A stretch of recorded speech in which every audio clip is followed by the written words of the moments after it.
الحمد لله رب العالمين، الصلاة والسلام على رسوله الكريم، أما بعد، أعوذ بالله من الشيطان الرجيم، بسم الله الرحمن الرحيم.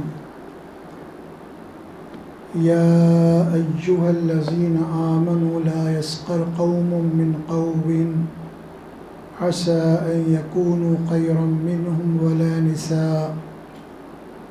نساء من نساء عسى أن يكن خيرا منهن ولا تلمزوا أنفسكم ولا تنابزوا بالألقاب بئس الاسم الفسوق بعد الإيمان ومن لم يتب فأولئك هم الظالمون. يا أيها الذين آمنوا اجتنبوا كثيرا من الظن إن بعض الظن إثم ولا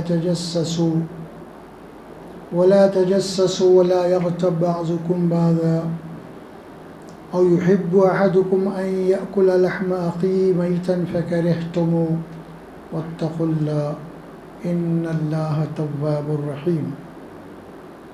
يا أيها الناس إنا خلقناكم من ذكر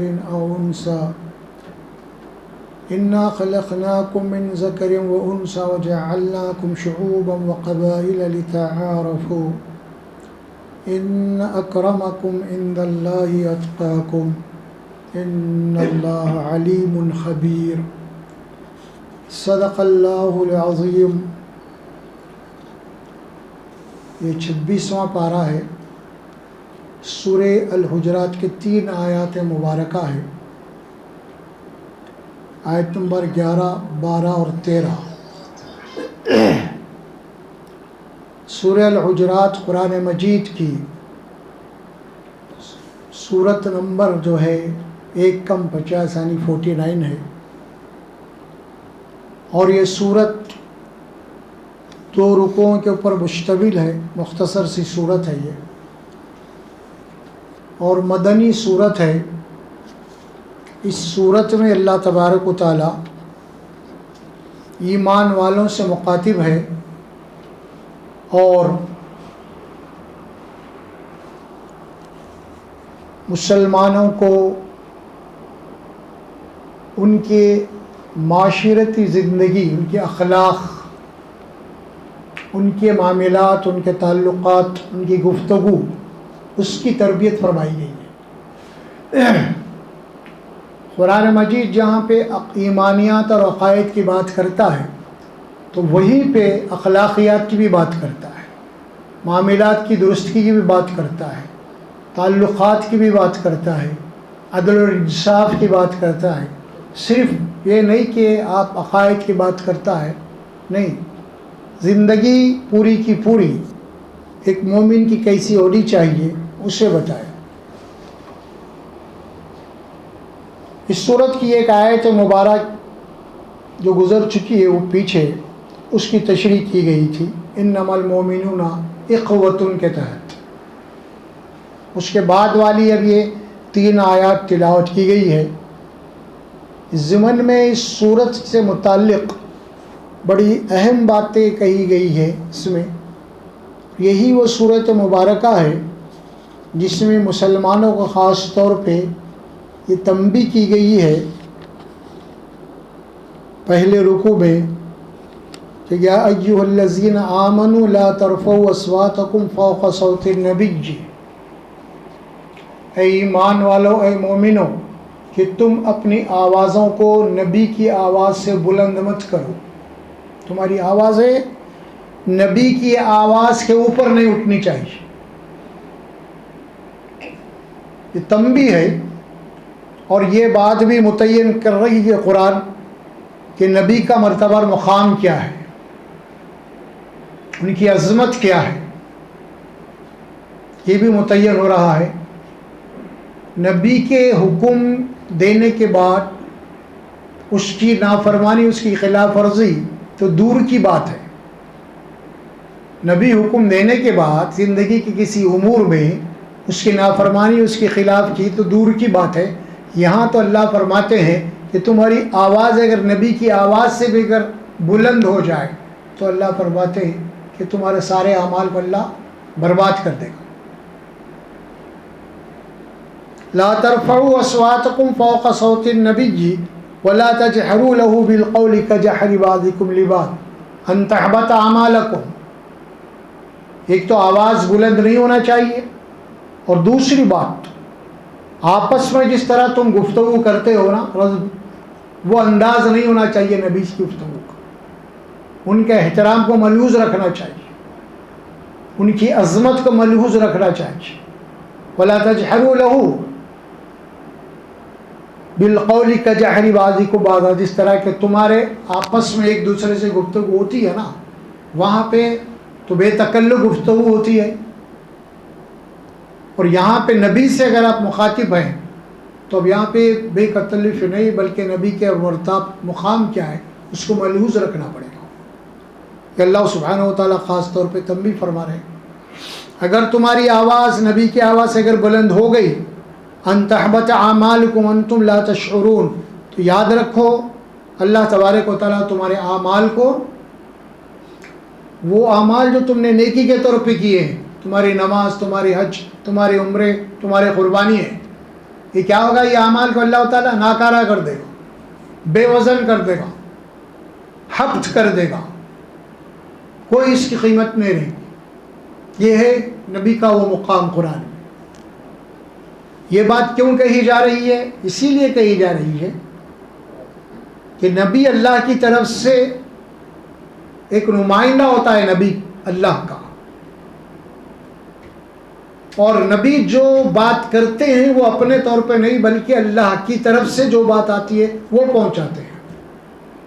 گویا کہ نعوذ باللہ اگر نبی کا احترام نہیں تو اللہ کا بھی احترام نہیں، اگر کسی نے نبی کا احترام نہیں کیا تو اللہ کا بھی احترام نہیں، کیونکہ نبی جو بات پیش کر رہے ہیں وہ اللہ کی بات پیش کر رہے ہیں. وما ينطق عن الهوى، قرآن کہتا ہے کہ وہ اپنے نفس سے خواہش سے کچھ نہیں کہتے، اللہ جو وہی کرتے ہیں نا وہی وہ لوگوں کے سامنے پیش کرتے ہیں.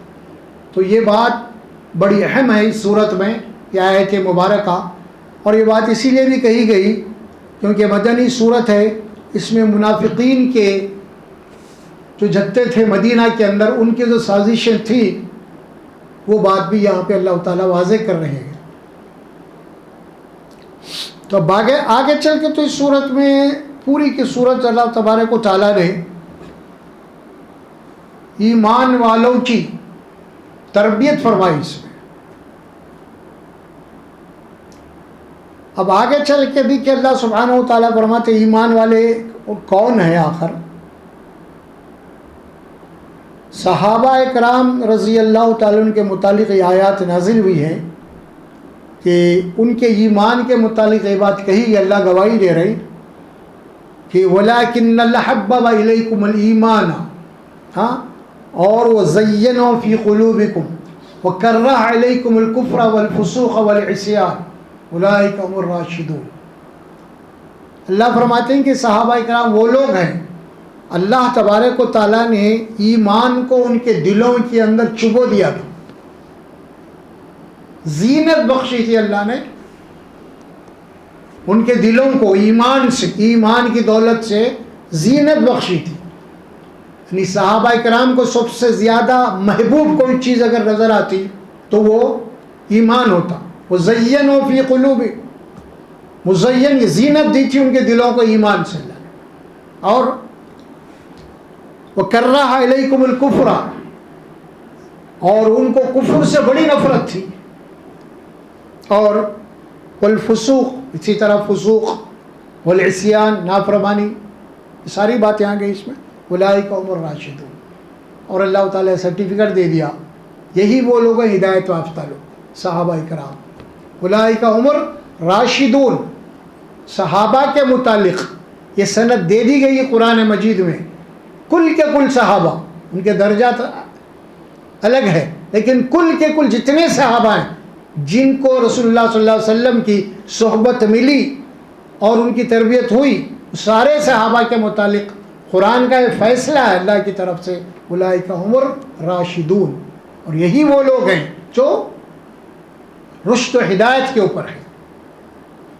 اب اللہ تبارک و تعالیٰ جن لوگوں کے متعلق یہ سند دے دے کہ وہ ہدایت پہ ہیں، اگر کوئی یہ کہے ان کی شان میں کوئی گستاخی کرے تو پھر اس سے زیادہ بڑا اور کوئی اللہ کے پاس مقبوض نہیں ہو۔ چلیے آگے بڑھتے ہیں۔ اللہ سبحانہ و تعالیٰ مومنین کے متعلق جو بات فرمائی کہ آیت نمبر 10 گزشتہ رکوع میں ہم بیان کر چکے تھے کہ انما المؤمنون اخوۃ فاصلحوا بین اخویکم واتقوا اللہ لعلکم ترحمون۔ دیکھو حقیقت یہ ہے کہ تمام ایمان والے آپس میں ایک دوسرے کے بھائی ہیں۔ فاصلحوا بین اخویکم، بھائی ہے بھی تو کہیں نہ کہیں اختلاف ہوتا ہے، کوئی رنجش پیدا ہوتی ہے، کوئی تنازع پیدا ہوتا ہے نا، فطری بات ہے۔ تو اللہ فرماتے ہیں اگر ایسے حالات پیدا ہو گئے تو کیا کرو تم؟ فاصلحوا بین اخویکم، دونوں کے درمیان میں صلح کرا دو، انہیں گلے ملا دو، لعلکم ترحمون۔ اس کے بعد فرمایا واتقوا اللہ، اللہ سے ڈرو، اس کی نافرمانی سے بچو۔ کیوں؟ لعلکم ترحمون، تاکہ تمہارے اوپر اللہ کی رحمت ہو۔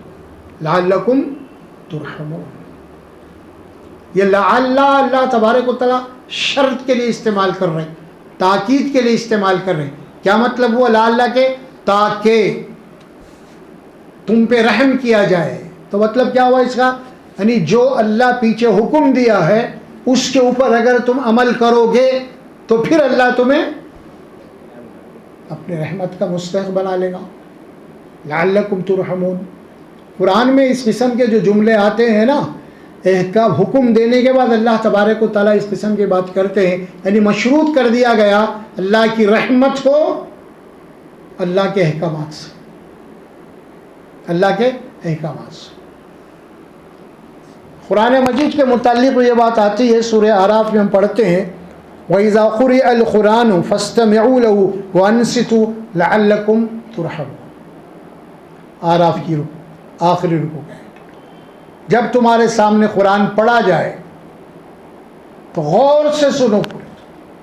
وَإِذَا قُرِئَ الْقُرْآنُ فَاسْتَمِعُوا لَهُ، اس سے پورے غور سے سنو، پوری توجہ، اسی پورا فوکس اسی کے اوپر ہونا چاہیے اللہ کیا بات کہہ رہے ہیں، کیونکہ یہ کوئی معمولی بات نہیں ہے، تمہارے رب کی باتیں ہو رہی ہیں، تمہارے رب کی باتیں ہو رہی ہیں، اور پھر یہ تمہارے اپنے ہدایت اور نجات کی باتیں ہیں۔ اس میں اتنی قیمتی بات جب تمہارے سامنے آئی اللہ کی کتاب میں، اور جب وہ بات تم کو پڑھ کے سنائی جا رہی ہے تو اللہ کیا فرماتے ہیں؟ فَاسْتَمِعُوا لَهُ۔ یہاں پہ عربی جو کلمات ہے نا، اس میں جو قواعد ہیں اس کے، اسمعوا، فاستمعوا، دونوں میں فرق ہے۔ اسمعوا کے معنی سنو،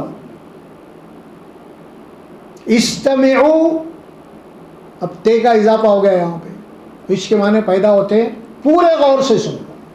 اسمعوا سنو، استمعوا فاستمعوا، اور جب پھر ایک تو استمعوا آ گیا غور سے سنو، اور پھر اس کے جب فے کے ساتھ یہ آ گیا تو اور بھی اس کے اندر تاکید پیدا ہو گئی۔ استمعوا فاستمعوا، بس غور سے سنو۔ اب اس بات اتنی تاکید ہے اس کے اندر، اللہ کی بات کو غور سے سنو فرمایا۔ وَأَنصِتُوا، پھر اس کی ضد بھی اللہ بتا دیا آگے کیا۔ غور و فکر کی ضد کیا ہوتی ہے؟ شور شرابہ ہے نا۔ تو اس کے بعد اللہ کیا فرماتے ہیں؟ وَأَنصِتُوا، خاموش رہو، پورے ہما تن اللہ کی بات کو سنو، پورے غور و فکر سے سنو اللہ کی بات کو۔ پھر اس کے بعد لعلکم ترحمون، تاکہ تم پہ رحم کیا جائے۔ بات کہاں سے چلی؟ اللہ کی بات کو آپ غور سے سنیں گے تو بات سمجھ میں آ جائے گی، غور سے سنیں گے تو بات سمجھ میں آئے گی۔ جب بات سمجھ میں آئے گی، آپ کے دل و دماغ میں اترے گی تو آپ عمل کی کوشش کریں گے، اور جب عمل کی کوشش کریں گے اللہ کی رحمت کے مستحق ہو جائیں گے. غور و فکر سے بات نہیں سنیں گے تو بات آپ کی سمجھ میں نہیں آئے گی. جب بات ہی سمجھ میں نہیں آئے گی تو عمل کیا کریں گے آپ؟ عمل ہی نہیں ہوگا پھر. تو پھر رحمت کے حقدار کیسے بنیں گے؟ ایک فطری بات ہے. اللہ سبحانہ و تعالیٰ فرماتے ہیں غور سے سنو. اللہ کی باتوں کو پورے غور و فکر سے سننا ہے. اب یہ آیت مبارکہ جو میں نے بات پڑھی کہ اللہ کے نبی کی آواز سے اپنی آواز کو بلند مت کرو. مفسرین اور محدثین لکھتے ہیں یہ آیت نازل ہونے کے بعد صحابہ کرام اللہ کے نبی صلی اللہ علیہ وسلم کے سامنے بیٹھتے, اس قدر ادب سے بیٹھتے اور اس قدر توجہ سے سنتے کہ اپنے کس سر کو بھی حرکت نہیں دیتے. بلکہ یہاں تک مفسرین لکھتے ہیں یعنی ایسے خاموش بیٹھتے لوگ گویا کہ ان کے سر کے اوپر کوئی پرندے بیٹھے ہوئے تاکہ اڑو نہ جائے سر ہلانے سے. یعنی اس قدر ہماگوش پوری توجہ کے ساتھ. اور انسان کی یہ فطرت ہے میرے بھائی, یہ بات بول کے نہیں, اللہ کی بات بول کے نہیں, بلکہ اس کی کام کی جو باتیں ہوتی ہیں جہاں بھی اس کے اپنے فائدے کی باتیں ہوتی ہیں وہ اس کو غور سے سنتا. اگر آپ 4-5 آدمی بیٹھے ہوئے ہیں, اگر کوئی ایک آدمی دوست میں سے کوئی کام کی باتیں آپ کو سنا رہا ہے اور باقی کے 2-3 وہاں پہ ٹیبل پر بیٹھ کے مسخرہ پنا کر رہے ہیں تو آدمی جو غور سے سن رہا ہے ارے خاموش بیٹھو یار, کام کی بات ہے سننے دو, بولتا نہیں بولتا کام کی بات ہے سننے دو بولتا انہیں غور سے, یہ کیا شور شرابہ کر رہے ہیں. اب ظاہر ہے کہ جب ہم اتنی باتیں سے ہم ظاہر ہے کہ ہمارا یہ رویہ ہے تو قرآن مجید سے بہتر اور کس کی بات ہو سکتی ہے. وہاں پہ غور و فکر ہے. تو غور و فکر کی تاکید کی گئی قرآن کے متعلق بار بار, اور یہ بات بھی بتا دی گئی نا قرآن پڑھنے والوں کو یہ بات کہی دی گئی قرآن میں افلا یتدبرون القرآن ام علی قلوب اقفالها. سورہ محمد کی آیت مبارکہ ہے صلی اللہ علیہ وسلم, اس میں اللہ سبحانہ و تعالیٰ فرماتے ہیں یہ جو لوگ قرآن پڑھ رہے ہیں یا سن رہے ہیں یہ لوگ قرآن پہ پھر غور کیوں نہیں کر رہے ہیں سننے کے بعد؟ کیونکہ قرآن کا اپنا ایک اعجاز ہے, یہ اللہ کا کلام ہے. قرآن آپ سنیں اور غور و فکر سے سنیں اور آپ کے اوپر اثر انداز نہ ہو تو ناممکن ہے. کیونکہ یہ اللہ کی کتاب, اس کے اندر وہ اثر ہے. اگر آپ ذرا کان لگائیں گے قرآن کو تو قرآن اپنا اثر آپ کو بتا دے گا. اسی لیے اب مکی زندگی میں پڑھیں گے آپ مخالفت کرنے والوں کو, یہ تو دن میں بیٹھ کے اللہ کے نبی کی مخالفت کرتے تھے لیکن رات میں چھپ چھپ کے اللہ کے نبی قرآن پڑھتے تو قرآن وہ لوگ سنتے تھے بیٹھ کے کان لگا کے, کیونکہ ان کی اپنی مادری زبان تھی, انہیں معلوم تھا کہ کیا کلام ہے آخر ہے نا. اسی لیے اللہ قرآن میں یہی فرمایا کیا ان کے یہ قرآن کے اوپر غور و فکر کیوں نہیں کرتے؟ ہم علی قلوب اقفالها, یا پھر ان کے دلوں کے اوپر تالے لگ چکے ہیں. مطلب کیا ہوا؟ مطلب یہ ہوا قرآن تو ہم پڑھ رہے ہیں لیکن قرآن ہمارے دل و دماغ میں نہیں اتر رہا. کیوں نہیں اتر رہا؟ تالے ہیں وہاں پہ, حلق کے نیچے قرآن نہیں جا رہا, ہماری زندگی میں قرآن نہیں آ رہا, غور و فکر نہیں ہو رہی. تو یہ اللہ تبارک و تعالیٰ فرماتے ہیں ایک تو پہلی بات جو قرآن مجید کی تلاوت کے اوپر غور و فکر نہیں کرنا یہ خود کلام اللہ کی بے حرمتی ہے, پہلی بات. اسی لیے حدیث میں آتی ہے بات جہاں تک تمہارا دل چاہتا یعنی اچھا تم پڑھ سکتے ہو پورے شوق کے ساتھ وہیں تک قرآن پڑھو. اگر تمہارا دل اکتا جا رہا ہے تو فوری بند کر دو قرآن, مت پڑھو قرآن. اتنا ہی پڑھو جتنا تم پورے شوق سے پڑھ سکتے. آگے جو آپ بھاگ رہے ہیں نا, اللہ کے نبی نے فرمایا کہ مت پڑھو. اور اسی لیے قرآن بھی اپنے متعلق یہ بات کہتا ہے سورہ مزمل میں فَقْرَؤُوا مَا تَيَسَّرَ مِنَ الْقُرْآنِ, بس تم قرآن اتنا ہی پڑھو جتنا کہ تم آسانی سے پڑھ سکتے ہو. دیکھیے اللہ کی کتاب ہے اور اللہ خود فرما رہے ہیں بات. اور پھر قرآن کے متعلق یہ بات بھی کہا اللہ نے کئی مقامات پہ. سورہ مزمل کی آیت ہے اور ایک بھی آیت سورہ مزمل کی ہے.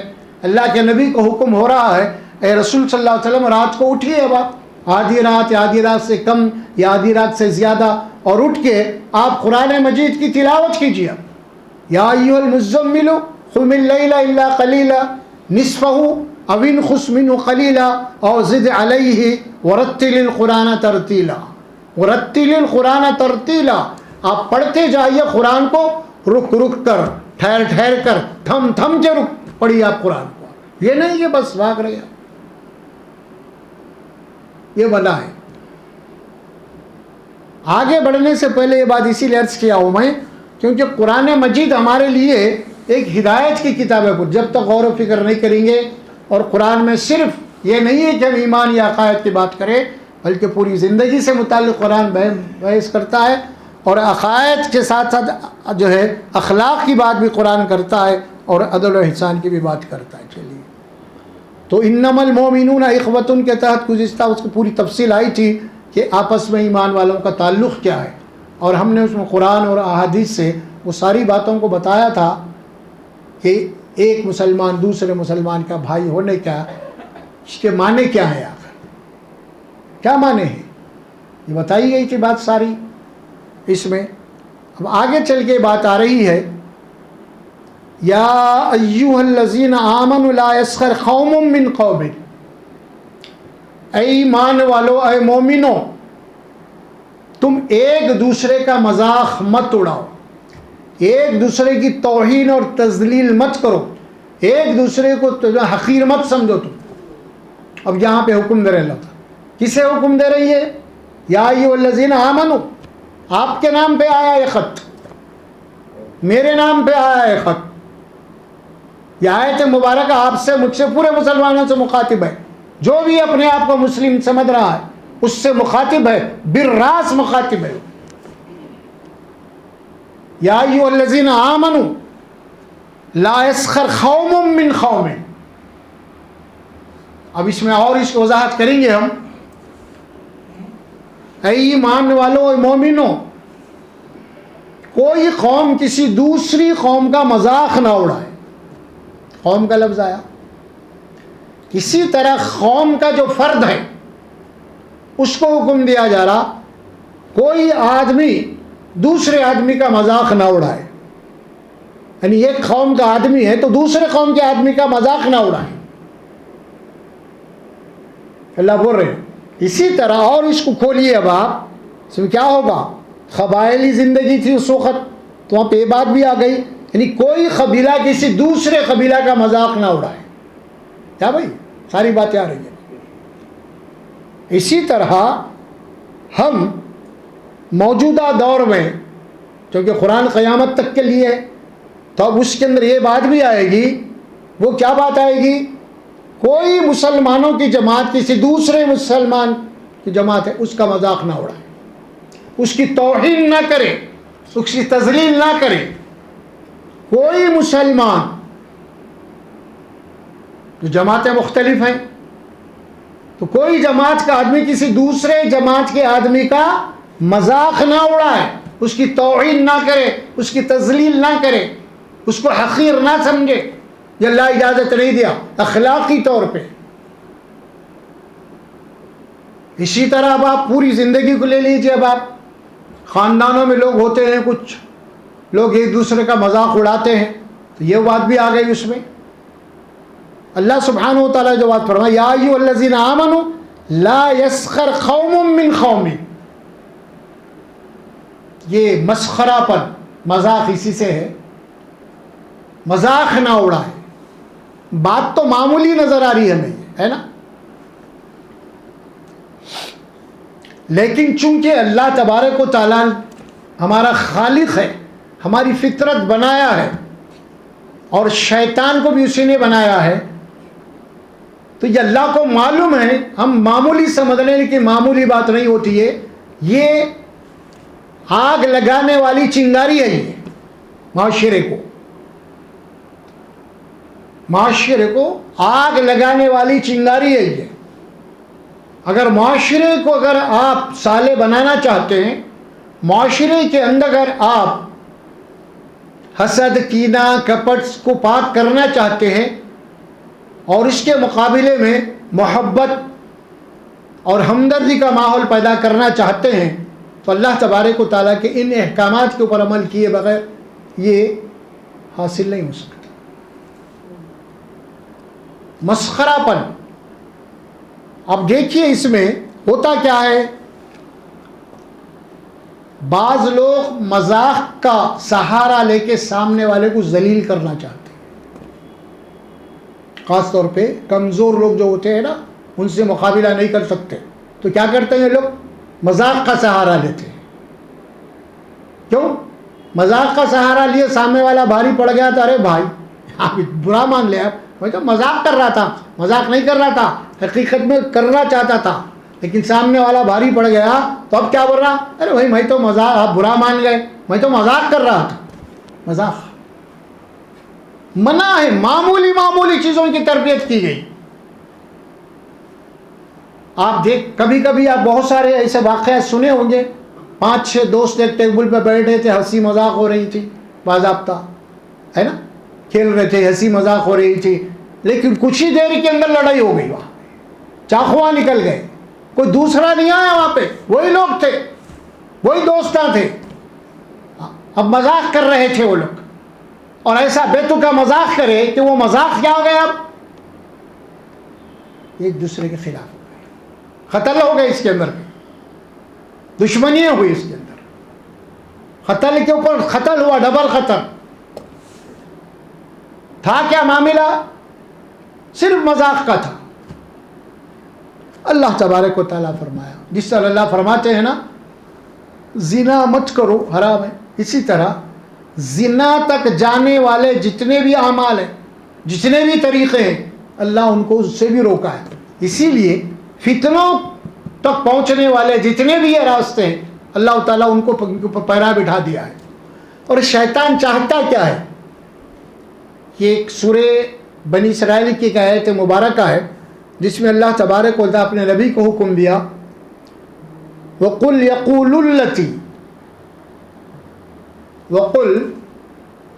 الَّتِي لِعِبَادِي، آپ کہہ دیجئے رسول صلی اللہ علیہ وسلم میرے بندوں سے، وَيَقُولُ الَّتِي هِيَ أَحْسَنُ، فَيَقُولُ الَّتِي هِيَ أَحْسَنُ، کہ وہ لوگوں سے بات کرے تو بڑی اچھی انداز میں بات کرے، گفتگو اچھی ہو، زبان اچھی ہو۔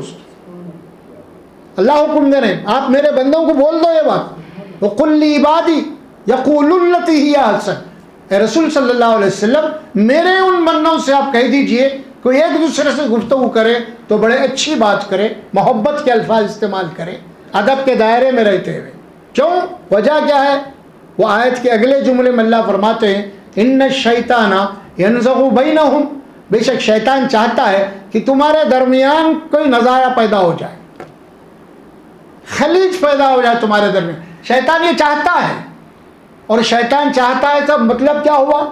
مطلب یہ ہوا اگر تمہارے زبانوں سے کوئی ایسے الفاظ نکل گئے تو شیطان کیا کرتا، اب ان الفاظ کو پکڑ کے تمہارے درمیان میں اب نفرتیں پیدا کرتا ہے۔ تو پہلی غلطی تو تمہاری ہوگی، وہ اگر تم ویسے الفاظ نہ نکالتے تو پھر وہ ہوتا ہی نہیں، شیطان کو موقع ہی نہیں ملتا تھا۔ لہذا پہلے اللہ فرما دیا وَقُلْ لِعِبَادِي يَقُولُ الَّتِي هِيَ أَحْسَنُ، آپ کہہ دیجئے نبی صلی اللہ علیہ وسلم میرے ان بندوں سے جب وہ گفتگو کرے تو بڑے اچھے انداز میں کرے، پیارے انداز میں کرے، محبت کے الفاظ میں کرے، ہے نا۔ اس کے بعد پھر فرمایا ان الشیطان کان للانسان عدوا مبینا، بے شک دیکھو یاد رکھو اس بات کو تم کہ شیطان انسان کا کھلا دشمن ہے، وہ باندھا ہوا نہیں ہے، پرمیشن لینے کی ضرورت نہیں ہے، اس کو مل گئی پرمیشن، قیامت تک اجازت یافتہ ہے آپ کو گمراہ کرنے کے لیے۔ اب آپ کا کام ہے اس کو موقع نہیں دینا،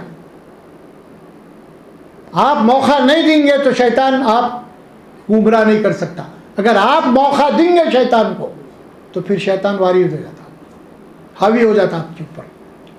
اسی لیے قرآن مجید میں یہ بات بتا دی گئی نا، آپ سورہ ابراہیم پڑھیں گے، سورہ قاف پڑھیں گے، اس میں بات بتا دی گئی اس میں اللہ فرماتے ہیں کہ انسان کہے گا اللہ تبارک و تعالیٰ سے، یا اللہ یہ شیطان مجھے گمراہ کر دیا، شیطان بھٹکا دیا. حشر کے دن یہ بات ہوں گے جملے، شیطان سے مقابلہ ہوگا اور شیطان، انسان شیطان سے کہے گا اللہ سے، اللہ یہ شیطان ہے جو مجھے گمراہ کر دیا. وقال قرینہ، اور جواب شیطان جواب دے گا اب اللہ کو، وقال قرینہ ربنا ما اطغیتہ ولکن کان فی ضلال بعید. وہ شیطان کہے گا اللہ میں اس کو گمراہ نہیں کرا بلکہ یہ خود گمراہ ہونا چاہتا تھا، میں صرف سپورٹ مدد کرا اس کی، میں کیا کرا مدد کروں اس کی. یہ گناہ کرنا چاہتا تھا، حرام خوری کرنا چاہتا تھا، یہ میں صرف اس کی مدد کروں، ہیلپ کروں وہ کام کرانے میں. لیکن اصل یہی ہے، اصل ہی نہیں ہے انسان. قال قرینہ ربنا ما اطغیتہ، شیطان کا، انسان کا ساتھی جو شیطان ہے نا، اس دن کہے گا ربنا ما اطغیتہ، اے رب میں اس کو بھٹکایا نہیں، ولکن کان فی ضلال بعید، یہ خود بہت دور کی گمراہی میں جا کے پڑا ہوا تھا، خالی میں رستہ بتایا اس کو. سمجھ میں آ رہا؟ ہم کیا کرتے ہیں، سب اڑا کے شیطان پہ ڈال دیتے ہیں. شیطان کا ہے قرآن مجید میں یہ بات، شیطان کو اللہ اختیار دیا ہی نہیں کسی کو جناب علی زبردستی گمراہ کرنے کا. قرآن میں تفصیل ہے اس کی. کیا بات کہی جا رہی؟ لا يسخر قوم من قوم عسى ان يكونوا خيرا منهم. اس کے بعد اللہ فرماتے ہیں ایک دوسرے کا مذاق مت اڑاؤ. تمہیں نہیں معلوم کہ تم جن کا مذاق اڑا رہے ہو، جن کی توہین کر رہے ہو سکتا ہے کہ اللہ کے پاس تم سے اچھے ہو، نہیں معلوم تمہیں.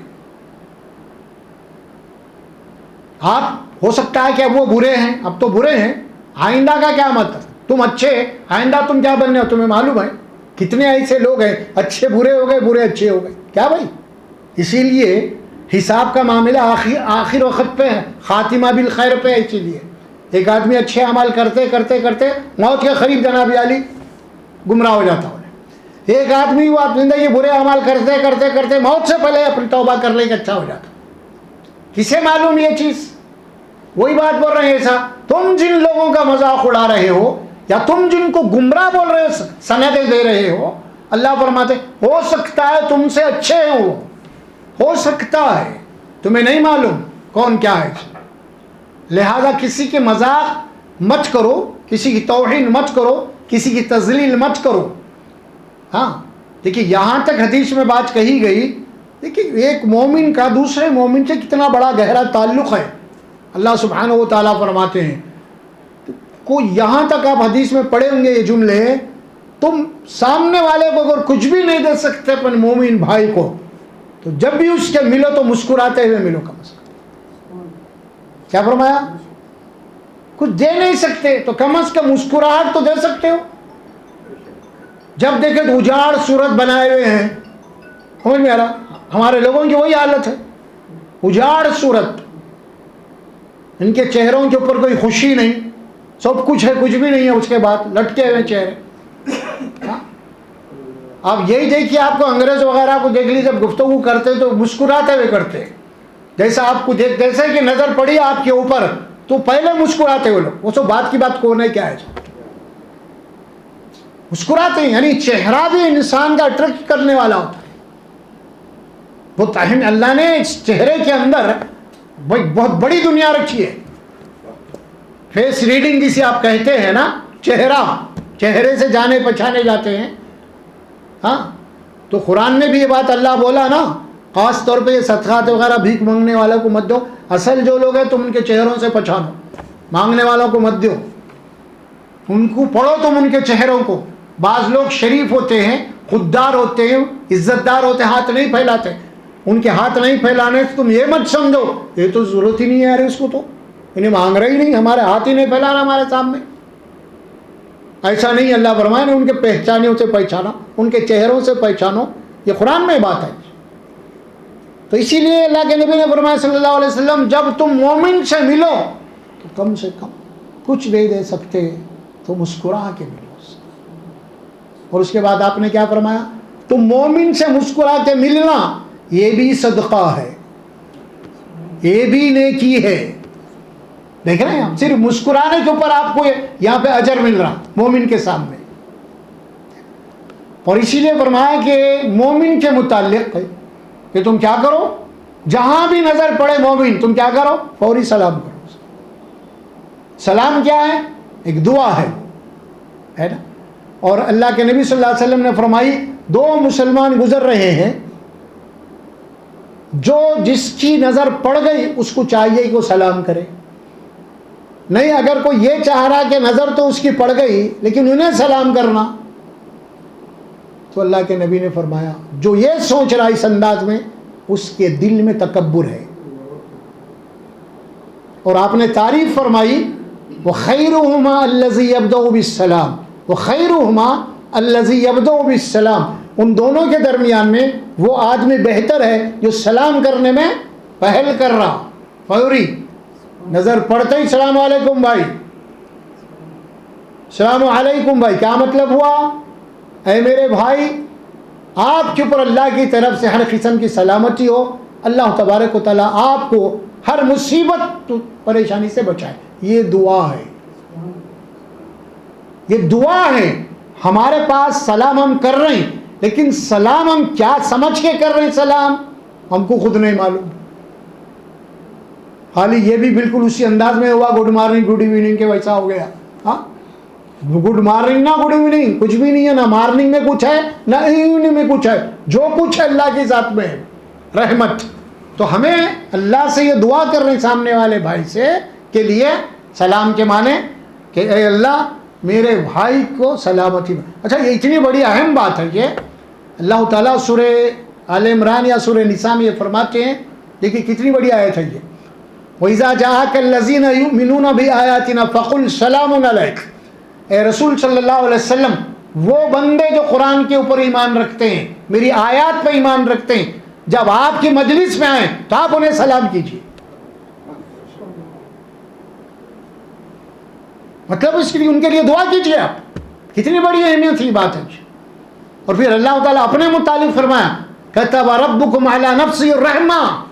اللہ نے تو اپنے اوپر یہ لازم کر لیا ہے کہ ان کے اوپر رحم کرے، مومنین کے اوپر. بڑی اہمیت ہے بھائی. ایمان والا بولے تو معمولی بات نہیں ہے. ایمان والوں کو اگر تکلیف پہنچتی ہے نا، اگر اللہ تعالیٰ کے یہاں بہت غضبناک ہوتے ہیں اللہ سبحانہ و تعالیٰ، اس کی تو کوئی اہمیت ہی نہیں ہے ہمارے پاس. اور کیجیے آپ ایمان والوں کی شان میں یہ بات کہی گئی. اور یہ بات یہ بھی کہی گئی کہ اگر کوئی بندہ، کوئی ایمان والا، کوئی آدمی اگر دوسرے آدمی کو یہ بول رہا اللہ تعالیٰ اس کو نہیں بخشیں گا یا اللہ تعالیٰ اس کے اوپر رحم نہیں کرے گا، اس قسم کے جو جملے بول رہے ہیں، تو اللہ کے نبی فرماتے ہیں صلی اللہ علیہ وسلم کون ہے جو یہ کہتا ہے اللہ اسے نہیں بخشے گا، اللہ اس کے اوپر رحم نہیں کرے گا؟ جو بندہ یہ کہتا ہے اللہ تبارک و تعالیٰ اس کے اوپر تو رحم کرے گا، اس کو تو بخشے گا، اور اس کے اوپر رحم نہیں کرے گا جو بیچ بول رہا ہے نکاح. اس کو کوئی حق ہی نہیں ہے نا، کوئی رائٹس نہیں ہے. آپ کون ہے بولنے والے؟ اللہ رحم نہیں کریں گا، اللہ نہیں بخشیں گا. آپ کون ایجنٹ ہے اللہ کے یہاں پہ بیٹھے ہوئے؟ آپ کے ہاتھ میں کچھ ہے کیا بخشش؟ پھر جس بات میں آپ کو کوئی اتھارٹی نہیں ہے، کوئی اختیار نہیں ہے، اور خدائی فیصلوں کو آپ اپنے ہاتھ میں لے رہے ہیں. اور قرآن مجید میں یہ بات کہی گئی وہ باتیں مت کہو جس کا اللہ نے تم علم نہیں دیا ہے نا. وَلَا تَقُولُوا عَلَى اللَّهِ إِلَّا الْحَقَّ وَلَا تَقُولُوا لِلَّهِ غَيْرَ الْحَقِّ. اللہ قرآن میں فرماتے ہیں نا جس بات کا آپ کو حق نہیں ہے وہ باتیں اللہ کے متعلق مت بولو. اور ہمارے پاس جو بولے وہ بولنا شروع کر دیتے ہیں اللہ کے متعلق، آخرت کے متعلق. جو بات اللہ نے کہی ہے قرآن میں وہی بات کہنی چاہیے، اور خاص طور پہ آخرت کی زندگی کے متعلق فائنل میں بات کہی. اور اس کے بعد بھی دیکھیے ایمان والوں کے آپس میں جو تعلقات ہیں ان کی بات بتائی جا رہی ہے قرآن میں، اور احادیث میں بہت کثرت سے اس کے آئے ہیں باتیں. اللہ کے نبی صلی اللہ علیہ وسلم نے فرمایا، حدیث ہے،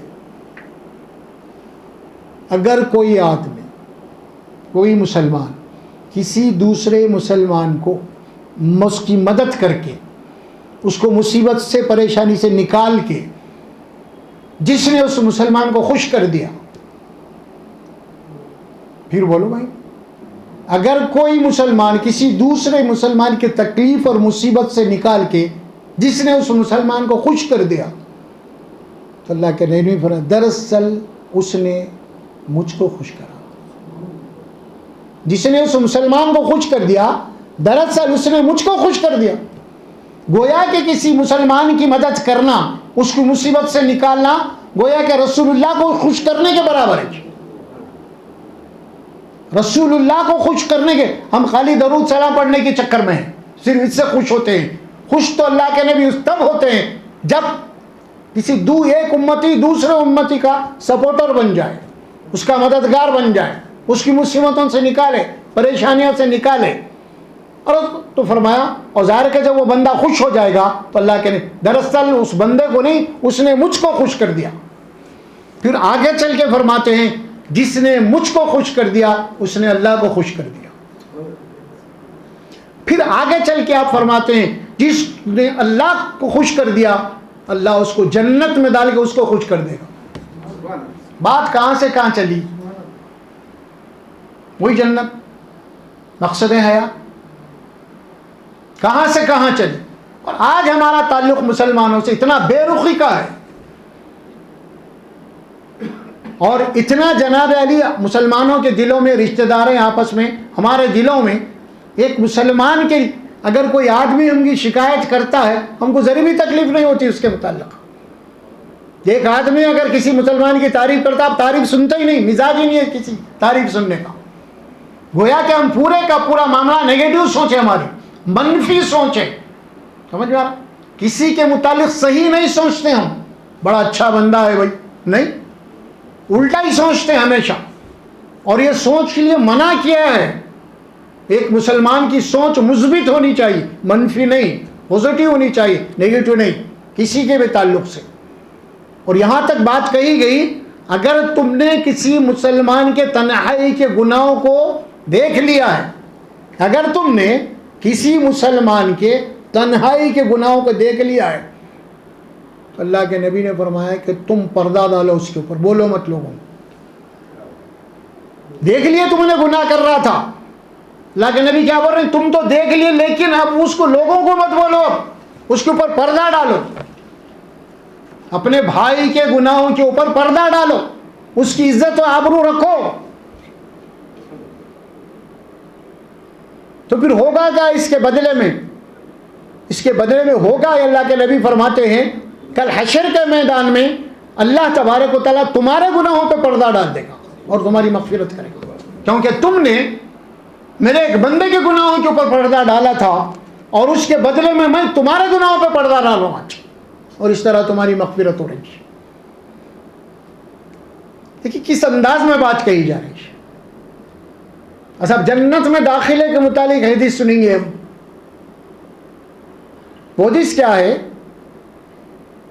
لا تدخلون الجنت حتی تؤمنوا, تم میں سے کوئی بھی جنت میں داخل نہیں ہو سکتا, نہیں جا سکتا یہاں تک کہ وہ ایمان نہ لائے. تو مطلب کیا ہوا؟ جنت میں جانے کے لیے ایمان شرط ہے نا, یہی حدیث میں بات آ رہی ہے نا. تم میں سے کوئی شخص جنت میں داخل نہیں ہوگا یہاں تک کہ وہ ایمان نہ لائے. مطلب کیا ہوا؟ یعنی جنت میں داخلے کے لیے ایمان ضروری ہے. اچھا اس کے بعد حدیث کے جو جملے ہیں وہ کیا ہے؟ بڑی اہم ہے. وہ اہم یہ ہے وَلَا تُؤْمِنُوا حَتَّى تَحَابُّوا, اور تم اس وقت تک مومن نہیں ہو سکتے جب تک کہ تم آپس میں ایک دوسرے سے محبت نہ کرو. بغیر ایمان کے جنت میں نہیں جا سکتے اور بغیر آپس میں محبت کے تم مومن ہو نہیں سکتے. یہاں پہ تو آپس میں تعلقات اتنے خراب ہے کہ پوچھیے مت. ہماری اصلاح نہیں ہو رہی. شیطان ہم کے داؤں میں لگا جائے گا. بس بعض لوگ ایسے ہیں کہ بھائی تمہارے پاس شرک نہیں ہے, بدعت نہیں ہے نا, بس جنت ہی ہے تم. ارے معاملات پورے خراب ہے, اخلاق پورے خراب ہے, تعلقات پورے خراب ہے, لین دین پورا خراب ہے. ایک حدیث کے جو جملے ہیں صحابہ کرام کہتے ہیں کوئی جمعہ کا خطبہ ایسا نہیں تھا جس میں رسول اللہ صلی اللہ علیہ وسلم یہ حدیث نہ استعمال کرتے. کوئی جمعہ کا خطبہ ایسا نہیں تھا جس میں رسول اللہ یہ الفاظ استعمال نہ کرتے ہوں. وہ الفاظ کیا تھے؟ سنیے بات. لا ایمان لہ لمن لا امان لہ. وہ مومن نہیں ہے جس کے پاس امانت نہیں ہے. وہ مومن ہے ہی نہیں انہیں جو امانت دار نہیں ہے. امانت دار سے مراد صرف کوئی مال رکھا ہے تو امانت دار ہے. کئی چیزیں امانت کی آپ کے پاس. تنہائی کے کوئی آدمی آپ سے مشورہ لے رہا وہ بھی امانت ہے. بہت سارے مشورے ہوتے ہیں ایک دوسرے سے وہ بھی امانت ہیں. تو فرمایا کہ تم میں کوئی شخص بھی اس وقت تک مومن نہیں ہو سکتا جب تک کہ اس کے اندر امانت نہ ہو. لا ایمان لہ، اس کے پاس ایمان نہیں ہے. لمن لا امان لہ، جس کے پاس امانت داری نہیں ہے. اور دوسری حدیث جملہ حدیث کا یہ ہے لا دین لہ لمن لا عہد لہ. وہ دیندار نہیں ہے، اس کے پاس دین نہیں ہے جو وعدے کا پابند نہیں ہے. ختم ہو گیا مسئلہ. اسلام پریکٹیکل دین ہے. اسلام یہ نہیں ہے کہ آپ اس کو جناب علی کوئی برکت کے طور پہ آپ اس کو کچھ اشلوک پڑھ لیے آپ جناب علی. اسلام آپ سے مطالبہ کرتا ہے کہ عملی زندگی کا. اور یہاں جو بات لائی گئی نا کہ کوئی قوم کوئی فرد کسی دوسری قوم کا مذاق نہ اڑائے، اور ہو سکتا ہے کہ تم جس کا مذاق اڑا رہے ہو وہ تم سے بہتر ہو، تم سے اچھا ہو. وَلَا نِسَاءٌ مِّن نِسَاءٍ، اور کوئی عورت کسی عورت کا مذاق نہ اڑائے. اور لفظ خاص طور پہ عورت کو پوائنٹ آؤٹ کیا کیونکہ یہ کمزوری عورت میں زیادہ ہی ہے. ذرا عورت کبھی بھی دوسری عورت کو اپنے سامنے پسند نہیں کرتی ہو. کتنی بھی تعریف کرو سامنے والی عورت کی، ارے نکالو جی کیا بول رہے تم، کچھ بھی نہیں، میں ہی جانتے ہوں اس کو، تم کو کیا معلوم. تو اللہ سبحانہ و تعالیٰ فرماتے ہیں خواتین کے متعلق خاص طور پہ کوئی خاتون کوئی عورت کسی دوسری عورت کی عزت نہ نکالے، اس کا احترام کرے. اللہ کا حکم ہے، یہ احترام کرو. خواتین کا نام لے کے اللہ فرماتے ہیں خاص طور پہ، کیونکہ معاشرے کے اندر جناب علی ظاہر ہے کہ ان کا بھی ایک بہت بڑا حصہ ہے. ان کی بھی اصلاح ہونی ضروری ہے لازمی طور پہ. اگر ان کی اصلاح نہیں ہوئی تو معاشرے کی اصلاح نہیں ہو سکتی.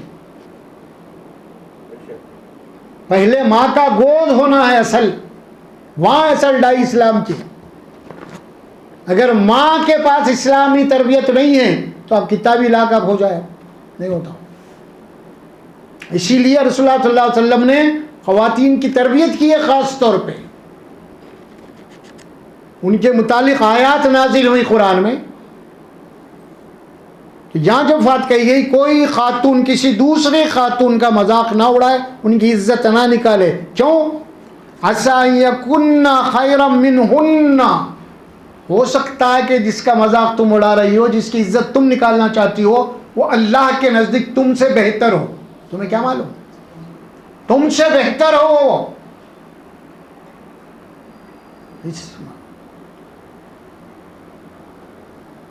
وَلَا تَلْمِزُوا أَنفُسَكُمْ وَلَا تَنَابَزُوا بِالْأَلْقَابِ.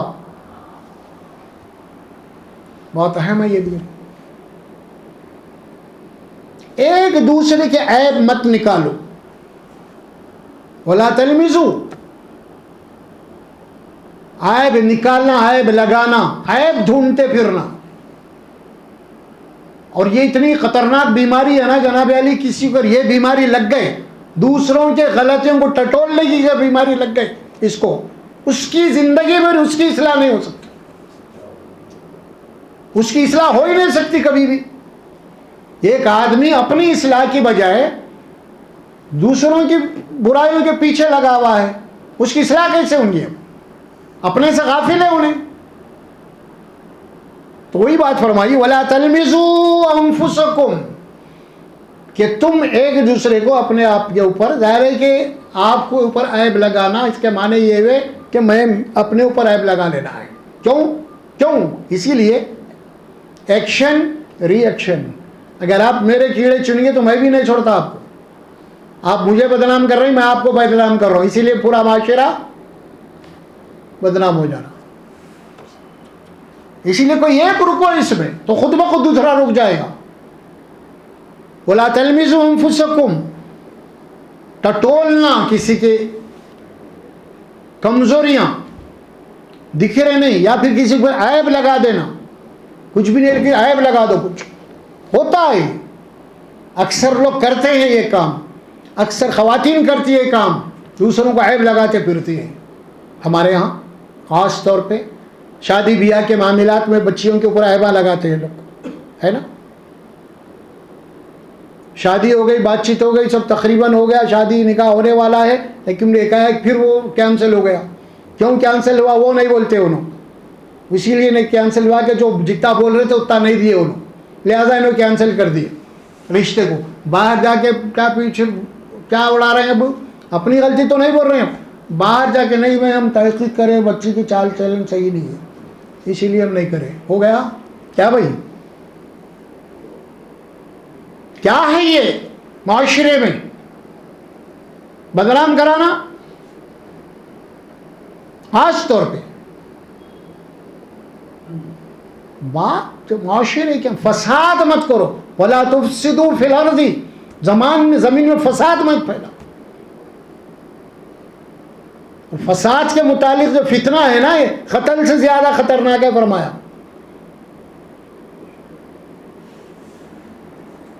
وَلَا تَلْمِزُوا أَنفُسَكُمْ وَلَا تَنَابَزُوا بِالْأَلْقَابِ، اور دیکھو ایک دوسرے کو برے القاب سے مت نوازو، دوسروں کو لقب مت دو برے، اچھے ناموں سے پکارو، عزت دار ناموں سے پکارو، ان کا احترام کرو. اور اللہ قرآن میں فرمایا انسان کے متعلق، چاہے وہ کافر کیوں نہ انہیں دیو، آدم کے اولاد کے متعلق فرمایا وَلَقَدْ كَرَّمْنَا بَنِي آدَمَ وَحَمَلْنَاهُمْ فِي الْبَرِّ وَالْبَحْرِ وَرَزَقْنَاهُمْ مِنَ الطَّيِّبَاتِ وَفَضَّلْنَاهُمْ عَلَىٰ كَثِيرٍ مِّمَّنْ خَلَقْنَا تَفْضِيلًا. ہم نے انسان کو بہت بڑا مکرم بنایا ہے. اللہ بول رہے ہیں بھائی یہ بات، بہت بڑا مکرم بنایا ہے، باعزت مخلوق ہے یہ، وزندار مخلوق فرما سورہ رحمان میں، ثقلین، دو بھاری مخلوق، ایک انسان اور ایک جنات. اور اشرف المخلوقات بولا، یہ بھی بولا نا. اللہ تعالیٰ عزت دے رہا اور ہم انسان کی تذلیل کر رہے ہیں، سختی سے منع. لقد کرمنا بنی آدم، ہم نے مکرم بنایا ہے انسان کو، بنی آدم کا اولاد اولاد. تم کون ہے ان کو القاب دینے والے برے؟ وَلَا تَلْمِزُوا أَنفُسَكُمْ وَلَا تَنَابَزُوا بِالْأَلْقَابِ، لوگوں کو برے ناموں سے مت پکارو یا برے القاب مت دو، سختی سے منع ہے. ایک حدیث میں ملتی ہے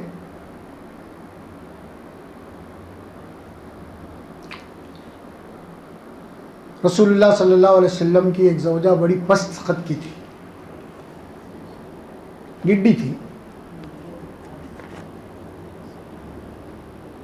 رسول اللہ صلی اللہ علیہ وسلم حضرت عائشہ صدیقہ کے سامنے اس کے کچھ خوبی بیان کی. کیا؟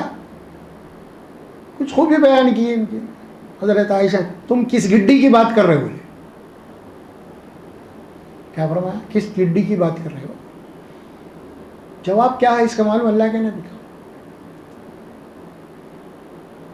تصور نہیں کر سکتے آپ. اے عائشہ تم نے ایسا جملہ کہا ہے، اگر اس جملے کو سمندر میں ملا دیا جائے تو سمندر کڑوا ہو جائے گا. ہے تصور کیا ہے ہمارے پاس؟ دین بولو تو کیا ہے؟ نماز خالی روزے، حج، زبان کیا ہے، اخلاق کیا ہے، کردار کیا ہے، دور دور تک اس کا تصور نہیں ہے. کتنی سخت بات کہی آپ نے. ہاں اچھا تم نے وہ جملہ کہا ہے، اگر جملے کو سمندر میں ملا دیا جائے تو پانی کڑوا ہو جائے. کسی کی توہین کرنا، کسی کی تذلیل کرنا، کسی کا مذاق اڑانا، یہ تو آج ہمارے پاس ایک آرٹ بنا ہوا ہے. تصور ہی نہیں ہم کیا کر رہے ہیں. جو بات کہی گئی وَلَا تَلْمِزُوا أَنفُسَكُمْ وَلَا تَنَابَزُوا بِالْأَلْقَابِ، نہ تو عیب لگاؤ، نہ تو عیب نکالو، نہ تو لوگوں کو برے القاب سے یاد کرو، پکارو۔ بئس الاسم الفسوق بعد الایمان، اور یاد رکھو تم ایمان والے ہیں نا، ایمان کے بعد برائی کا نام میں تمہارا نام آنا، ایمان کے بعد برائی کے ساتھ تمہارا نام لیا جانا، یہ اللہ کے پاس بہت بری بات ہے۔ کیا مطلب ہوا؟ یعنی وہ بندہ جو اللہ کے اوپر ایمان رکھنے والا تھا، انہیں یہ بری حرکت کی ہے، تو ساتھ میں اللہ بھی یاد آ رہا نا، ساتھ میں رسول بھی آ رہا ہے، ساتھ میں اسلام بھی آ رہا۔ بئس الاسم الفسوق، ایمان کے بعد گناہ کا نام تمہارا مشہور ہو جانا گناہ میں، یہی اللہ کے پاس بری بات ہے۔ ہم سمجھ رہے اتنے نمازیں پڑھ لیے جنت ہو گئی، اتنے وہ پڑھ لیا، اتنے یہ پڑھ لیے، یہی چکر میں چل رہی ہوں۔ بھائی جب تک آپ اصلاح نہیں کریں گے، اپنے اخلاق کی اصلاح نہیں کریں گے، اپنے معاملات کی اصلاح نہیں کریں گے، اپنے تعلقات کی اصلاح نہیں کریں گے، آپ اس وقت تک مومن نہیں ہو سکتے آپ اللہ کے نزدیک۔ یہاں راشن کارڈ میں تو ہو سکتا ہے آپ کے، وہاں نہیں ہو سکتا پھر اللہ کے پاس، وہاں تو فیصلے ہونے والے ہیں۔ یہاں پہ ہم خوش فہمی میں ہیں۔ اصلاح اصل میں ہمارے اعمال کی، ہمارے اخلاق کی اصلاح ہونا چاہیے۔ اخلاق کی بڑی اہمیت ہے اسلام کے اندر، بہت بڑی اہمیت ہے، بلکہ رسول اللہ صلی اللہ علیہ وسلم تو یہ بشارت دی ہے، کل قیامت کے دن میرے نزدیک سب سے زیادہ وہ آدمی میرے قریب ہوگا جو اخلاق جس کی اچھی ہو، اور قیامت کے دن میرے سے زیادہ بعید یعنی دور وہ آدمی ہوگا جس کے اخلاق برے ہوں۔ یہ بات بتا دی گئی، اور حدیث میں بات آئی کہ انما بعثت لاتم مکارم الاخلاق، حقیقت یہ ہے کہ میں تو اخلاق کی تکمیل کے لیے آیا ہوں۔ اخلاق کیا ہے سمجھانے کے لیے آیا ہوں، اخلاق کیا ہے بتانے کے لیے آیا ہوں۔ اسلام اور غیر اسلام کے اندر سب سے بنیادی فرق کیا ہے آپ کو معلوم؟ اسلام کو چھوڑ کے جتنے بھی دین ہیں صرف پوجا پاٹ کی بات ہوتی ہے، وہاں پہ اخلاقی تعلیم نہیں۔ وہ اسلام کرتا، صرف معاملات کی بات اسلام کرتا، تعلقات کی بات اسلام کرتا، صرف عبادات کی بات نہیں کرتا اسلام۔ جس طرح عبادات تمہارے پر فرض ہیں، اسی طرح اخلاق فرض ہے آپ کے۔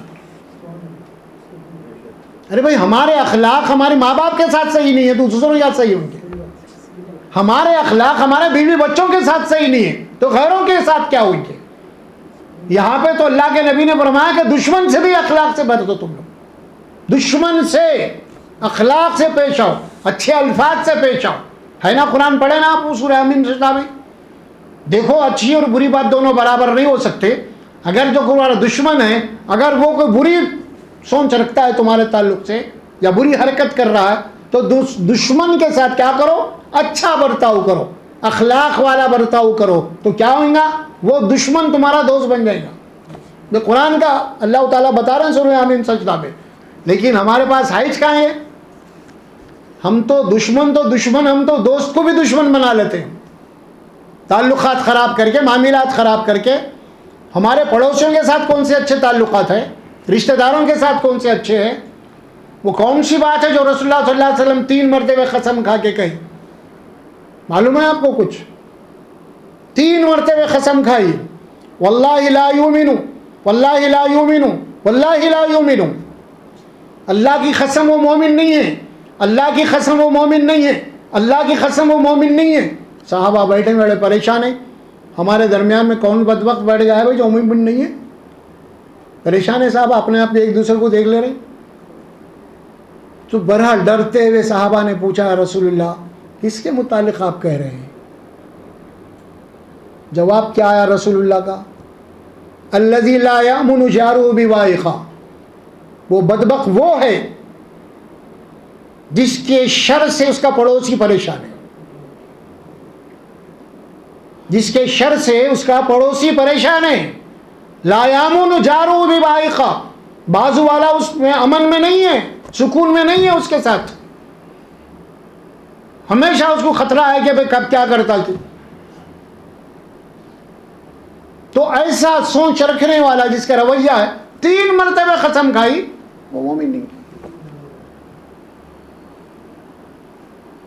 کبھی یہ نہیں کہا آپ نے قسم کھا کہ وہ اگر اس کی نماز قضا آ گئی تو مومن نہیں ہے، نہیں بولا، بولا تو معاملات میں بولا۔ ہماری حال کیا ہے؟ ہمارے محراب اور منبر سے ہمارے واعظین اخلاقیات کے اوپر جناب علی بول رہے نہیں، اور الٹا امت کو فضائل کے اندر وہ کر کے رکھ دے، الجھا کے رکھ دیے، بس بہت بڑی فضیلت، عمرہ کو جا کے آ گئے، پورے گناہ صاف ہے تمہارے، حرام کا کھائے سو یہ سب گیا، حرام کی پراپرٹیاں بنا کے رکھے، عمرہ جا کے آ گئے، پورے وائٹ ہو گئے تمہارے، اب یہ فضائل بولے جا رہی، یہ بات بولی جا رہی، اور رسول اللہ صلی اللہ علیہ وسلم کیا اصلاح کر رہے ہیں؟ آئے آپ اصلاح کے لیے، تو بہرحال فرمایا بئس الاسم الفسوق بعد الایمان، ایمان کے بعد، بئس الاسم الفسوق بعد الایمان، ایمان کے بعد تمہارا نام برائی میں آنا اللہ کے پاس بہت بری بات ہے۔ ایمان اگر نہیں ہے کرا تو کوئی مسئلہ نہیں ہے، لیکن بعد الایمان، ایمان کا بھی دعویٰ ہے، پھر یہ برائی بھی ہے تمہارے پاس، تو اللہ کے پاس یہ بہت بری بات ہے۔ وَمَن لَّمْ يَتُبْ فَأُولَٰئِكَ هُمُ الظَّالِمُونَ، تم میں سے جو کوئی بھی ان باتوں سے توبہ نہیں کرے گا، ان باتوں کو نہیں چھوڑے گا، ان اعمال کو ترک نہیں کرے گا، اللہ کی طرف نہیں پلٹیں گا ان کاموں سے، ان کو چھوڑ کے، تو اللہ کیا فیصلہ کر رہے ہیں اس کے متعلق؟ فَأُولَٰئِكَ هُمُ الظَّالِمُونَ، بس یہی وہ لوگ ہیں جو اللہ کے پاس ظالم ہیں۔ اس میں نماز پڑھنے والے آ گئے، روزہ رکھنے والے آ گئے، حج کرنے والے آ گئے، قربانیاں دینے والے آ گئے، اگر ان کے معاملات صحیح نہیں ہیں، اگر ان کی زبان صحیح نہیں ہے، حقوق العباد کے متعلق اگر ان کے پاس جناب علی اگر حق تلفی ہے، تو یہ نمازی رہن دو، روزے دار رہن دو، خوب رہن دو، کچھ بھی رہن دو، اللہ کے پاس کون ہے یہ؟ فَأُولَٰئِكَ هُمُ الظَّالِمُونَ، یہی وہ لوگ ہیں جو ظالم ہیں۔ ظالم کے معنی ظلم، ظالم کے معنی حق تلفی کرنا، ساری باتیں آتی ہیں نا اس میں۔ ہم بول رہے ہیں کہ وہ بی جے پی ظالم، اللہ بول رہے ہم ظالم ہیں، ہم بول رہے وہ کانگریس ظالم ہے، ہم ظالم ہیں۔ کبھی سوچے آپ؟ بڑے آسانی سے بولے بہت ظلم ہو رہا، بھائی بہت ظلم ہو رہا، اگر تم جھانکو اپنے اوپر، تم زیادہ ظلم کر رہے، اپنے آپ پہ بھی کر رہی، معاشرے پہ بھی کر رہی، لوگوں پہ بھی کر رہی تم سے، لیکن اس کا ادراک نہیں ہے، اس کا شعور نہیں ہے، آپ صرف اس کو ظلم کر رہے ہیں، سمجھ نہیں ہے ایسا معاملہ۔ وَمَن لَّمْ يَتُبْ فَأُولَٰئِكَ هُمُ الظَّالِمُونَ، اور جو کوئی بھی تم میں سے یہ توبہ نہیں کرے گا، ان اعمال کو نہیں چھوڑے گا، اللہ کی طرف نہیں پلٹیں گا ان اعمال کو چھوڑ کے، تو پھر وہی ظالم ہے۔ یا ایھا الذین آمنوا اجتنبوا کثیرا من الظن، اے ایمان والو کثرت گمان سے بچو، منع کر اللہ، گمان، کیا بات ہے ہو رہی یہاں پہ؟ کثرت گمان سے بچو، یہاں پہ بدگمانی کی بات ہو رہی کہ تم بدگمانی کرنے سے بچو لوگوں کے تعلق سے۔ کچھ بھی نہیں ہے، بدگمانی گھر بیٹھے آپ کو گنہگار بناتی ہے، آپ کچھ بھی نہیں کرے، کھائے نہ پیے سامنے والے کا، مگر خالی بستر پہ لیٹ کے آپ یہ گمان کر رہے ہیں، ارے اچھا نہیں ہے بھائی، انہیں ایسا کرا کرے بھائی، انہیں اس کا مال کھا گیا کہتے بھائی، سمجھ میں آ رہا؟ یعنی آپ کے دماغ میں یہ گمان ہو گیا انہیں ویسا ہے، اللہ بول رہے ہیں منع ہے، منع ہے، بچو اس سے، بدگمانی سے بچو۔ اور اللہ کے نبی فرماتے ہیں بدگمانی سب سے بڑی جھوٹ ہے، بدگمانی سب سے بڑی جھوٹ ہے، یہ حدیث میں بات آئی۔ اور یہاں پہ اللہ سبحانہ و تعالیٰ فرمایا زن سے بچو، ان بعض الظن اسم، کیونکہ بعض زن جو ہے وہ تم کو گناہ میں مبتلا کر دیتے ہیں۔ کوئی بات بولو یا کرو یا کہو تحقیق کے بعد، پہلے نہیں۔ ایک حدیث آپ کو سناؤں میں، سب سے بڑا جھوٹا آدمی کون ہے؟ وہ اللہ کے نبی صلی اللہ علیہ وسلم فرماتے ہیں ایک آدمی وہ جھوٹ نہیں بولا کبھی، نہ جھوٹ بولتا ہے انہیں، لیکن انہیں بڑا جھوٹا ہے۔ ایک آدمی جھوٹ نہیں بولتا، نہ وہ جھوٹا ہے، مگر وہ سب سے بڑا جھوٹا ہے انہیں۔ یہ کیا بات سمجھ میں نہیں آ رہی؟ نہیں آ رہی سمجھ میں؟ ایک آدمی اللہ کے نبی فرمانے نا انہیں جھوٹا ہے، نہ جھوٹ بولتا، مگر سب سے بڑا جھوٹا ہے انہیں۔ ہے کون آخر وہ؟ حدیث کے جملے کفا بالمرء کذبا ان یحدث بکل ما سمع، ایک آدمی جھوٹا نہیں ہے، نہ جھوٹ بولا انہیں، لیکن جو خبر اس تک آئی ہے نا اس کو بغیر تحقیق کے لوگوں میں پھیلاتے پھر رہا، انہیں سب سے بڑا جھوٹا ہے۔ بات سمجھ میں نا؟ آج کل یہ دور چل رہا، آپ کے ہاتھ میں فون ہے نا، واٹس ایپ آیا، کچھ بھی گیا فوری فارورڈ، بڑا بھیج دیا اس کو۔ صحیح ہے غلط ہے کیا ہے، آپ اس کی تحقیق ہی نہیں کریں۔ تو اللہ کے نبی نے فرمایا کہ کفا بالمرء کذبا ان یحدث بکل ما سمع، ایک آدمی کو جھوٹا ہونے کے لیے یہی بات کافی ہے کہ جو بات وہ سنا ہے اس کو بغیر تحقیق کے اس کو فارورڈ کر رہا، اس کو شیئر کر رہا۔ یہ آج ہمارے پاس کتنے فتنے ٹھہر رہے ہیں اس سے، خاندانوں کے جھگڑے بہت ایسے ہوتے، کچھ بھی انہیں کچھ بول دیا کوئی آ کے، آپ اس کو دوسرے کو بول دیا کہ ایسا، دوست احباب میں جھگڑے خراب ہو رہے ہیں اس سے، کیوں؟ انہیں کچھ بول دیا آپ اس کو بول دے رہے ہیں اس کے، اور کوئی آدمی آ کے آپ کے سامنے شکایت کر رہا اور پورا ٹھہر کے بیٹھ کے سن رہے ہیں اس کو۔ بھائی منع ہے، آپ کسی کی شکایت نہیں سن سکتے۔ کسی کی شکایت آپ کو اگر سننا ہے تو اس کو سامنے والے کو بٹھانا ہو جس کی شکایت انہیں کر رہا، اب بولو بھائی، اب بولو، اب سنوں گا بھائی۔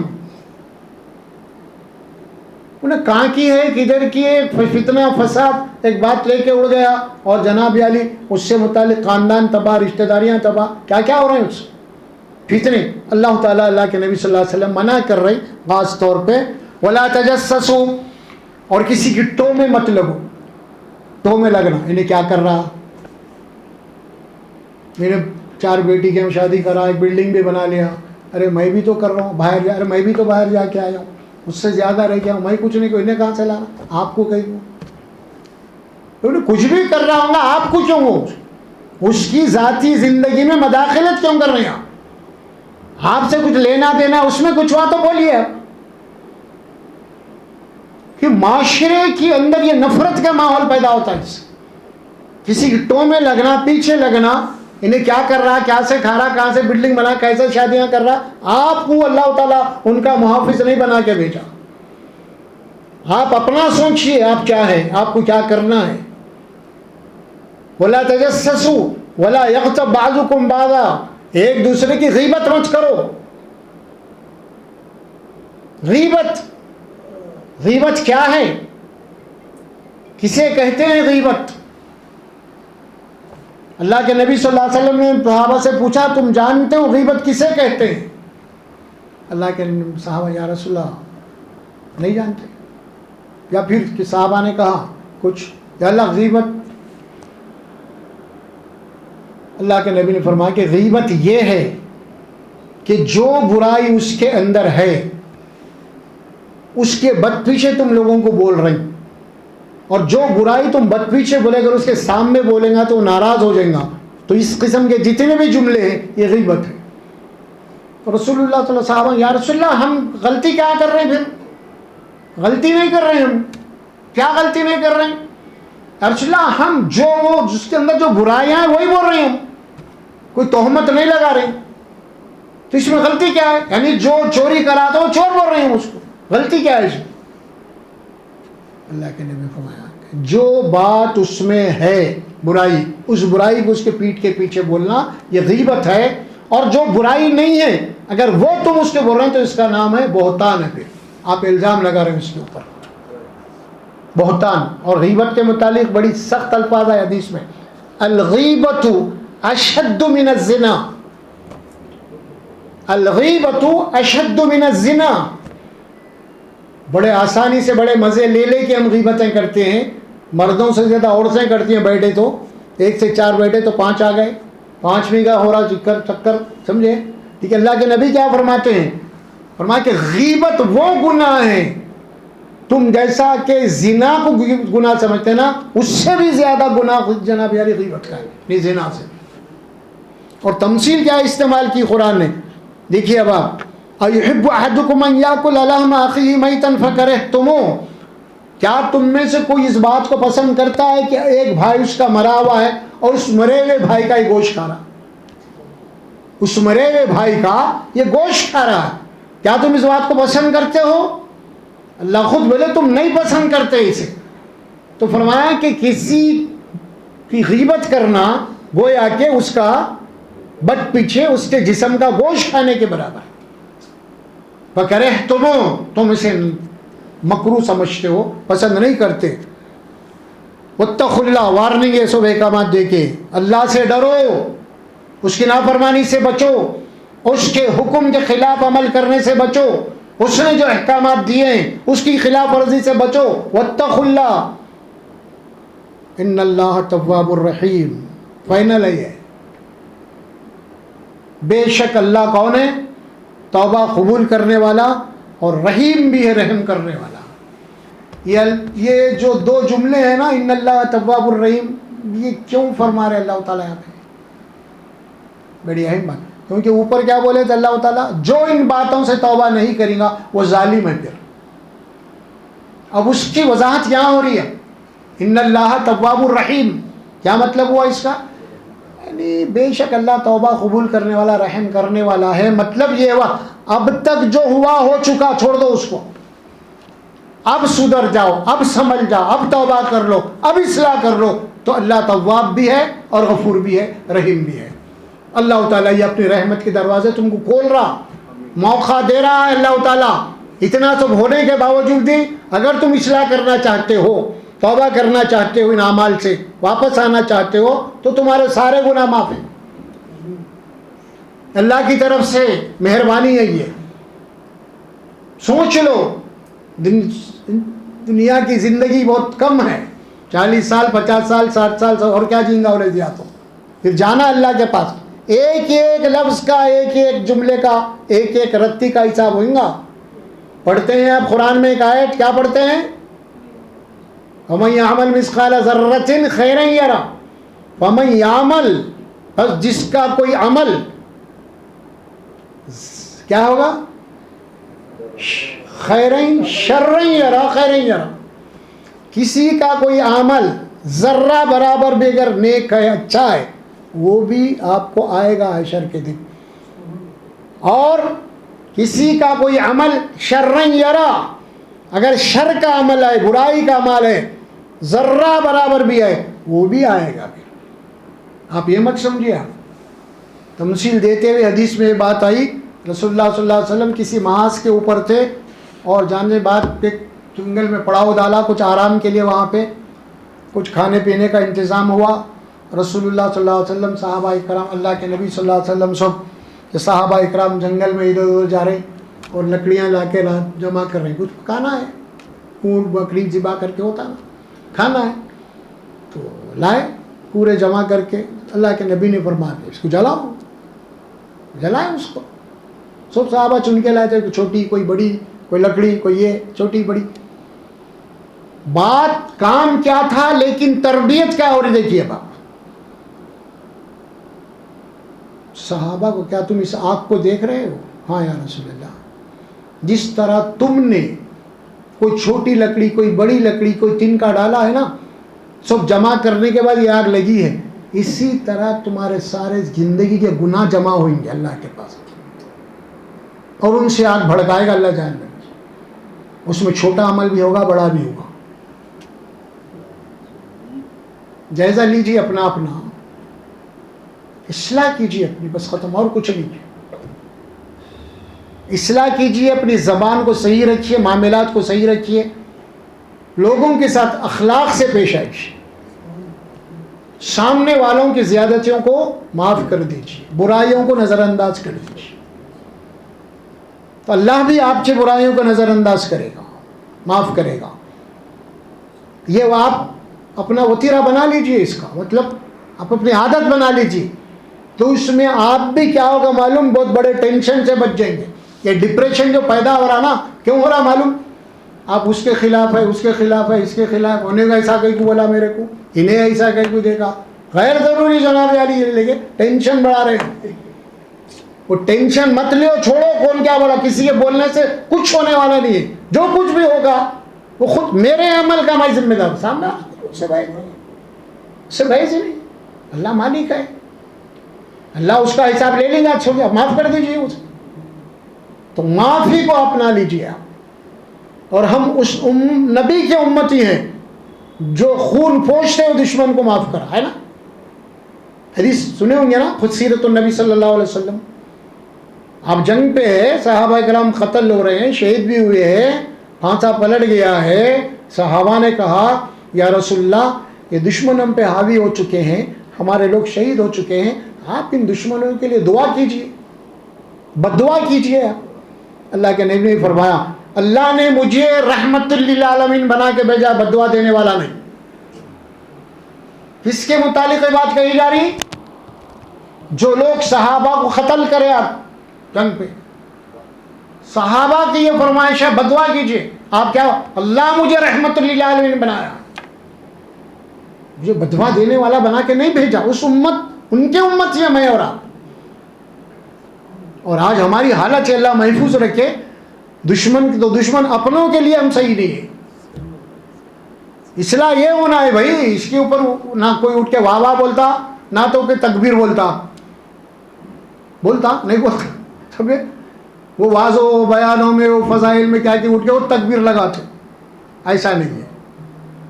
تو بہرحال یہ رکوع ختم ہو گیا. یہ آیات ہمارے اصلاح معاشرے سے متعلق تھے. اب انشاءاللہ ہم آنے والے درس میں حج سے متعلق ابراہیم خلیل اللہ کی سیرت شروع کریں گے انشاءاللہ. بارک اللہ علی ولکم فی القرآن العظیم ونفعنا وإیاکم بالآیات وذکر الحکیم برحمتک یا رب.